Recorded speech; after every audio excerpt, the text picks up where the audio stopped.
Hi, my name is Chris Antes, the personal chef with the Chef for You to Have. I'm here at the Conscious Cook Kitchen to show a great recipe on how to make a spicy ham salad. So I've got the salad ready to go here, a little mixture of some spinach, some iceberg, romaine lettuce, some green and red cabbage, a little bit of some carrots, celery, cucumber, radishes, and corn. And then to make it spicy, I've got some diced up ham here.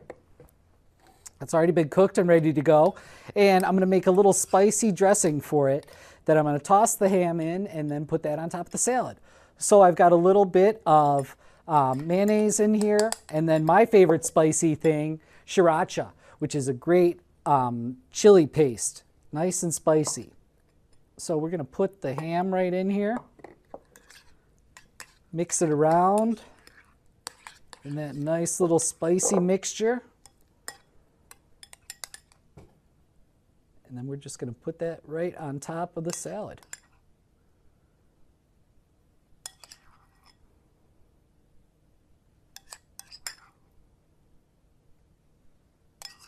All right.